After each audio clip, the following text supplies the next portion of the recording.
संस्कार की सम्परिभ्याम करतौ भूषणे धातु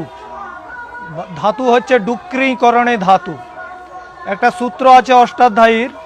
সেটা হচ্ছে সম্পরিভ্যাম করতৌ ভূষণে বলছে কোনো ব্যক্তিকে যখন ভূষিত করা হয় বিভূষিত তখন তাকে সংস্কার দিতে হয় বিনা সংস্কার দিয়ে সন্তানকে বিভূষিত গুণের দ্বারা বিভূষিত করা যায় না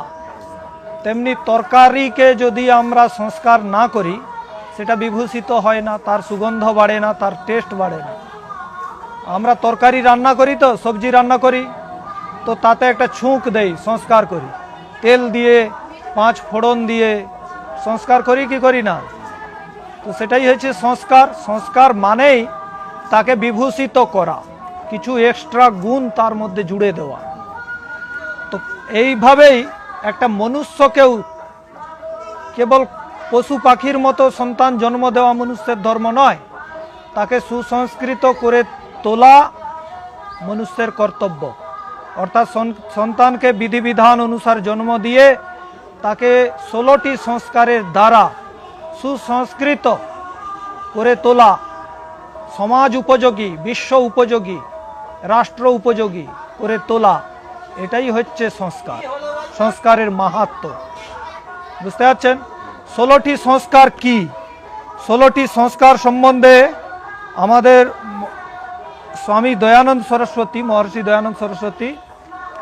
16टी संस्कार तार संस्कार बृद्धि ग्रंथेर मध्य लिखेছেন तार प्रथम संस्कार হচ্ছে गर्भाधान संस्कार गर्भाधान की विवाह হয়ে গেছে সার্টিফিকেট পেয়ে গেছি ভোগ করো ওটা गर्भाधान নয় বিধি হচ্ছে गर्भाधान সে 16টা সংস্কারের প্রথম বিধি হচ্ছে गर्भाधान गर्भाधान কবে করা উচিত কোন সময় করা উচিত সেটা চরক সংহিতার মধ্যে আছে गर्भाधानेर शास्त्रीय विधि विधान सम्बन्धे एक लेखो आमी प्रस्तुत करे पाठिएछि कि गर्भ सन्तान पुत्र सन्तान निते गेले कखन गर्भाधान करा उचित स्त्री सन्तान निते गेले कन्या सन्तानटी निते गेले कखन करा उचित सेगुलो आछे जुग्म दिने गर्भाधान करले पुत्र सन्तान हबे अजुग्म दिने गर्भाधान करले कन्या सन्तान हबे ओटा जुग्म अजुग्म जानबो कि करे जेदिन थेके रजस्राव हबे रजस्वला हबे सेदिन थेके गुनती शुरू 3 दिन छेड़े दीते हैं कारण 3 दिन जरायु संशोधन है गर्भाशय संशोधित है तारपर चतुर्थ दिनांक गर्भाधानेर समय पंचम गर्भाधानेर समय एकदम 16तम दिन पर्यन्त गर्भाधान करा जाए परेर दिनगुलो श्रेष्ठ सामने आगेर दिनगुलो निकृष्ट बोले मने करा है तार मध्य यदि तिथि आसे अमावस्या पौर्णमासी पूर्णिमा বা কোনো অন্য কোনো তিথি এলে সেগুলোকে ত্যাগ করে দিতে হয় মানে যেগুলো ভালো তিথি সামান্য তিথি সেইগুলোই করতে হয় অমাবস্যা পূর্ণিমাকে ত্যাগ করে দিতে হয় এবার এ হলো গর্ভাধান এবং গর্ভাধানের আগে তাকে কি খাবার খেতে হয় অন্ন কি ভোজন করতে হয় বলছে ঘৃত মিশ্রিত অন্ন দধি মিশ্রিত অন্ন তো ঘৃত যদি ঘি যদি ঔষধি पक्क करे घी तैरी है औषधि पाकानो घी यदि है से घी आरो उत्कृष्ट औषधि पाकानो आछे अष्टांग घृत आछे सेखाने 8टी वस्तु दिए तैरी जड़ीबुटी दिए तैरी से समस्त घी अष्टांग हृदयम ग्रंथेर मध्येও लिखा आछे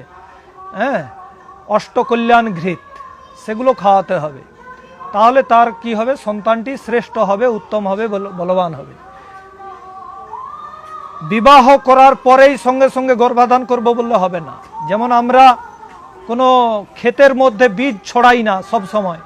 एकटा अनुकूल परिवेश देखेई बीज छड़ाई तखनई बीज थेके गाछ हय एबं गाछटा बलवान हय तो आगे आमाके बीजटा शोधन करते हबे तो बीजटा जमिटा तैरी करते हबे तो जमी एबं बीज शोधन जमी तैरी बीज शोधन सेटा हच्छे स्वामी स्त्रीर अधीने तो स्वामी स्त्रीके प्रथमे ब्रह्मचर्य पालन करते हबे तादेर जे कु अभ्यासगुलो आछे जार द्वारा से अप्राकृतिक भावे ब्रह्मचर्य के नष्ट करतो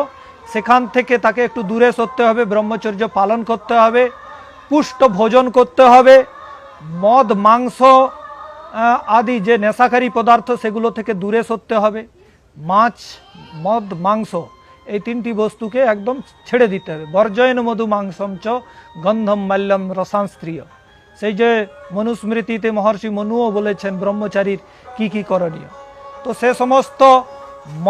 মদ মাংস এবং মাছ, নেশাকারী যে কোনো গেঞ্জা, সুলফা,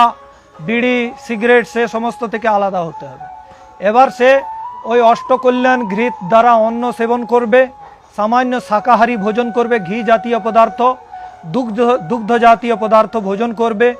যদি পারে যেগুলো হচ্ছে বীর্যবর্ধক পদার্থ আছে, যেগুলো হচ্ছে বৃষ্য পদার্থ সেবন করবে। সব থেকে বৃষ্য পদার্থ হচ্ছে ঘি। এই ধরনের অনেক বৃষ্য পদার্থ আছে, অশ্বগন্ধা আছে, শতাবরী, মুসলি, হ্যাঁ, আর তোমার কোঞ্চ বীজ, এ ধরনের অনেক কিছু আছে যেগুলো, শতাবর আছে, আর হচ্ছে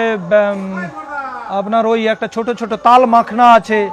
এগুলো হচ্ছে খুব বীর্যবর্ধক, এগুলোকে সেবন করবে। মিষ্টি জাতীয় পদার্থ সেবন করবে, মিষ্টি গুড় জাতীয় পদার্থ। এবার সে আলাদা আলাদা বিছানায় শুইবে, যাতে তারা মানে যথেচ্ছ ব্রহ্মচর্যের নষ্ট না করতে পারে, ব্রহ্মচর্যকে পালন করতে পারে, আলাদা বিছানায় শুইবে। তারপর একটি দিন ফিক্সড করে ততদিন সে যজ্ঞ করে যাবে, যজ্ঞকে কোনোদিন ছাড়বে না, যজ্ঞ প্রতিদিন করবে। যজ্ঞের একটা বিশাল বড় ভূমিকা রয়েছে, অবদান রয়েছে। ও যজ্ঞ করলে প্রতিদিন ঘ্রাণের দ্বারা যে যজ্ঞের সুগন্ধ ভিতরে ঢুকতে থাকবে, ও রোগ মুক্ত হয়ে যাবে। হ্যাঁ, ও ত্রিদোষ মুক্ত হয়ে যাবে, ত্রিদোষ মুক্ত। যে বাড়িতে যজ্ঞ হবে তার সন্তান সর্বশ্রেষ্ঠ হবে, অত্যন্ত গুণবান হবে, নিরোগ হবে, বলবান হবে। তো বাড়িতে যজ্ঞটা নিয়মিত তাকে করে যেতেই